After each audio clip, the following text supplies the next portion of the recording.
that more than 3 million preparedness enthusiasts are in the U.S. So, what precisely are people getting ready for? The economic collapse has been named as one of the top probable disasters preppers are prepared for in several studies. The country is steadily losing its industrial base due to the growing debts. Poverty is increasingly encroaching on our lives, a reality many people have yet to grasp. Shalom. I would like to give all honor, glory, and praises to Yahweh, Bahashem, Yahushai, Bahashem Rakakwadash. I would like to give double honors to the apostles and the elders of Great Millstone. Salutations to all you sincere Akim, pushing this word out across the four corners of the world.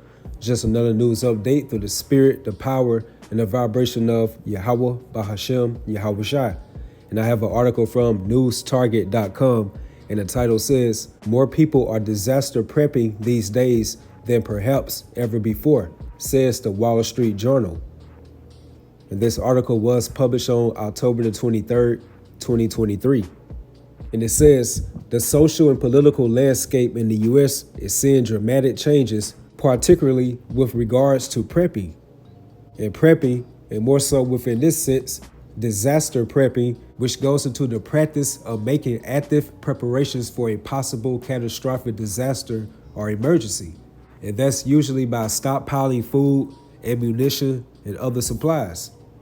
And it says right here, more people than perhaps ever before in our nation's history are feeling the heat of the impending collapse, prompting them to stockpile food, weapons, and other emergency supplies. And things are definitely rotating slowly but surely for the worse within this American society. And of course, it aligns with biblical prophecies. And let's get right quick, Isaiah 24:10. The city of confusion, referring to America, aka Babylon the Great, is broken down. Every house is shut up that no man may come in. And here's the point. There is a crying for wine in the streets. All joy is darkened. The mirth of the land is gone. And that mirth goes into that excessive laughter, pleasure, just gladness, that spirit of festivity and merriment. So through the power of Yahweh Bahashem Yahushai, they are slowly diminishing that spirit of mirth within America. And that's by them utilizing their vessel of wrath fitted for destruction. And that's beginning with the nobility of Esau Edom, who's orchestrating this American food infrastructure to collapse. Also, the orchestrated collapse within this global supply chain, and these economic woes are really hitting these Americans. So therefore, these draconian measures are forcing these Americans to be more serious now. So all of that amusement and partying spirit is about to be phased out. And now we're about to enter into that survival of the fittest vibration out here. So back to the article, and it says, survival business owners and survival training coaches alike say they are seeing a whole new kind of customer base. People who even just a few years ago would have scoffed at the idea of ever needing freeze-dried food, a generator, and firearms, for example. The latest data shows that sales of prefabricated disaster kits are through the roof. A survey conducted by Finder, a financial services company, found that roughly 1/3 of 2,179 adults surveyed say they have spent an average of $149 in the past year on non-perishable food, medical supplies, and jugs full of water just in case. This is up from about 1 in 5 adults who indicated the same back in 2020 at the start of the C-19 pandemic, indicating that fear is rising among the general population about what might come next. And it says right here, the human herd is becoming aware that things are not okay and would definitely get worse. Many of the people who are new to prepping say they are not doing it so out of fear, but rather as a just in case kind of thing. It's less that we're trying to survive the end of the world and more that we have no idea when an earthquake or tornado is going to happen, explained one man to the Wall Street Journal who just a few years ago had never even thought about prepping. It's taking rational steps to ensure we have the ability to act quickly in those moments. And like the spirit has been heavy upon Elder Apostle Tahar to push out that vibration of how we are entering into 2nd Esdras, the 15th chapter, and 2nd Esdras, the 16th chapter, which are two heavy and informative chapters predicting these apocalyptic times pretty much what this article is going into. And before I get that, that's beautiful how this is being played out, because right here it says the human herd is becoming aware that things are not okay. It will definitely get worse. And this is fulfilling Isaiah the 25th chapter and the 7th verse. How the Most High is going to remove that spiritual veil from amongst these people's eyes. And that's going into that gross darkness caused by Esau, Edom. So now within this mountain, referring to America, that face of the covering cast over all people, which goes into that state of confusion and gloom that these people were once in, including ourselves as well before we woke up. So now that spirit is heavy upon these Americans to find out who's really behind this movement of this great reset, aka this NWO, which again aligns with Apostle Tahar's statement about we're entering into 2nd Esdras the 15th chapter and 2nd Esdras the 16th chapter. And that takes me to 2nd Esdras the 15th chapter and the 12th verse. Egypt shall mourn. And Egypt is symbolically referring to America. When you read Revelation 11 chapter and the 8th verse, it goes into about that city which is spiritually called Sodom and Egypt. And that's because America imitates these ancient empires that once ruled, such as ancient Egypt, with their false idols, ideologies, different styles, fashions, laws, and the list goes on. So America is pretty much like a conglomerate of all these ancient empires or kingdoms that once ruled and just balled up into one, which is also spiritual because this place America is called Babylon the Great, which goes into great confusion. So right here it says Egypt shall mourn, and that mourn goes into that feeling or expressing grief, sorrow, being afflicted. And that takes me to the prophecy right here within Ezekiel the 2nd chapter and the 9th verse. And when I looked, and behold, a hand was sent unto me, and lo, a roll of a book was therein. And that roll of a book is referring to the Holy Bible. And this spiritual and history book, again referring to the Holy Bible, stands out from amongst these ancient writings, books, or even modern books. And the reason behind that is because this Holy Bible indicates biblical prophecies. It foretells the future that aligns up with the times that we are currently in. And within that roll of a book, right here it says in verse 10, and he spread it before me, and it was written within and without, and there was written therein lamentations and mourning and woe, which again backs up what we read earlier within Isaiah the 24th chapter and 11th verse, how the mirth of the land is gone. And also linking up with Ecclesiastes the 12th chapter and the 3rd verse, how it goes into about those that look out the windows be darkened, which means it's about to get very dim and hopeless for these Americans, or these spiritual Egyptians. So again, back within 2nd Esdras 15 and 12, Egypt shall mourn, and the foundation of it should be smitten with the plague and punishment that Yahweh Bahashem Yahushua should bring upon it. And that plague goes into that widespread afflictions.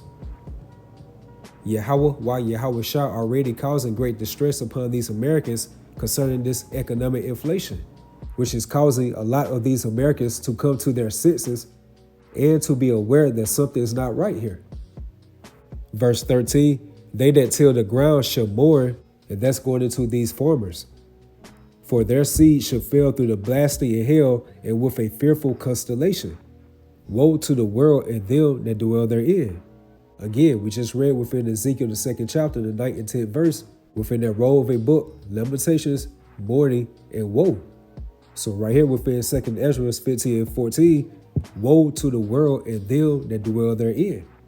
And that woe is going to be heavily targeted upon these powerful inhabitants of the earth, especially America, which takes me right here to Isaiah 13 and 11. And I will punish the world for their evil and the wicked for their iniquity. And I will cause the arrogancy of the proud to cease, and will lay low the haughtiness of the terrible. And definitely America, because America embodies pride, which is an emotion that the Heavenly Father Yahweh through his own begotten Son Yahushua hates. That's why it says within the Apocrypha, why is earth and ashes proud? And again, especially America, because why are you proud within this decadent state? All types of signs are there that this empire is crumbling within the same manner as your forerunner, the ancient Roman Empire, But America's going to have an even more greater downfall. That's because this is that sinful kingdom, and also this American empire represents the last rule of the heathen. So right here again it says, and I will punish the world for their evil and the wicked for their iniquity, and I will cause the arrogancy of the proud to cease, and will lay low the haughtiness of the terrible. So back again within 2 Esdras 15:14, woe to the world and them that dwell therein, for the sword and their destruction draweth nigh, and one people should stand up and fight against another, and swords in their hands. And this also links up with Isaiah the 19th chapter, how it goes into about the Egyptians against the Egyptians, aka the Americans against Americans, the divided states of America. And as Yahushua stated within Mark the 3rd chapter, if a kingdom is divided against itself, that kingdom cannot stand. Verse 16, for there should be sedition among men, which goes into revolts, insurrections. It's going to be great rebellions here within America. In invading one another, they should not regard their kings nor princes, and the course of their actions should stand in their power.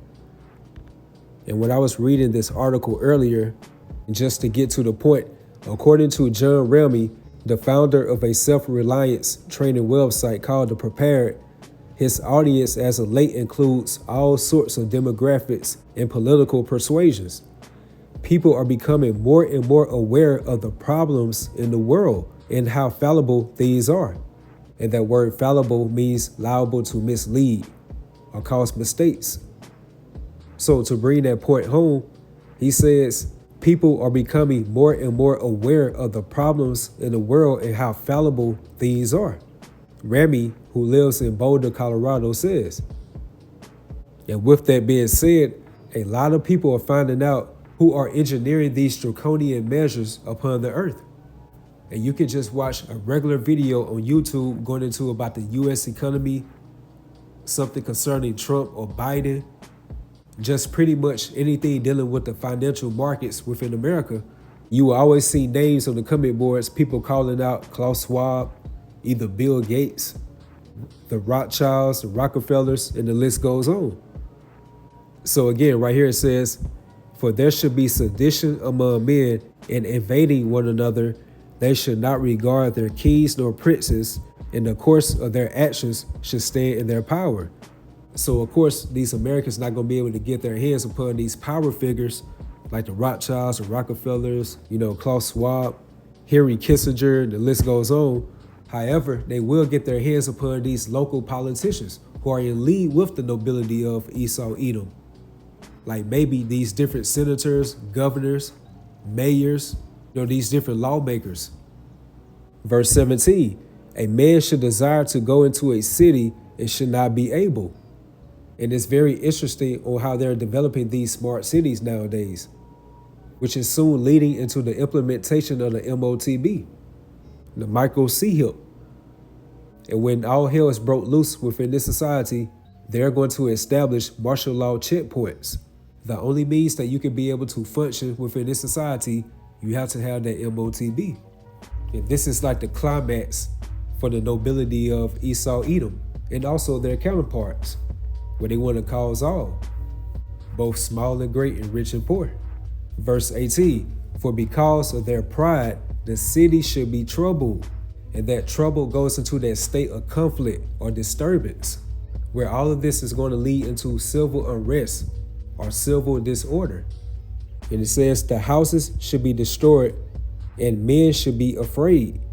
Verse 19, a man should have no pity upon his neighbor, but shall destroy their houses with the sword and spoil their goods because of the lack of bread and for great tribulation. And as that saying goes, desperate times calls for desperate measures, which means actions that might seem extreme under normal circumstances is going to be appropriate when all hell breaks loose within this American society and when these people are facing adversity. Not having the means to be able to financially care for their families is going to force these people to be in that mindset of survival of the fittest, a dog-eat-dog world. And the higher ups of Esau Edom, they have a left-hand way of prophesying, which is called the revelation of the method, where they predict different scenarios within movies, TV shows, games, commercials, music, and the list goes on about false flags and future events. And when you watch these different apocalyptic movies or shows like The Road, Contagion, The Book of Eli, they always broadcast that dog-eat-dog world mentality, that by any means necessary spirit, and that's due to the lack of bread. So going back again to this article, and as it's stated within this article about the human herd is becoming aware that things are not okay and will definitely get worse. And these signs of the times that we are approaching is known as Jacob's trouble, which is a time frame that this world has never seen nor experienced before. When you think about it through the spirit, how Jake, just within a normal world, has that type of effect upon the world, then how much more within the times of Jacob's trouble? Because it's not only going to be towards Jake, referring to the Israelites, but it's going to affect these other nations as well. Because at the end of the day, that's that Jake effect. So that pretty much concludes a lesson right here through the spirit. And again, as you can see from the title, more people are disaster prepping these days than perhaps ever before, says the Wall Street Journal. And for us as the hopeful elect who are truly fighting within this thing, Yahweh Shah are playing this out so cold, how they putting a spear upon these other nations, and even probably 2/3 of our people as well, to go ahead and start prepping and stockpiling foods and other emergency supplies. It's going to be an engineered famine within America. And the reason why I say engineered, because according to Isaiah 10:5 and also verse 6, it goes into about O Assyrian, referring to the modern day Edomites, and more so the nobility of them. The rod of my anger and the staff in their hand is my indignation. In verse 6, the Lord stated how he's going to give them charge.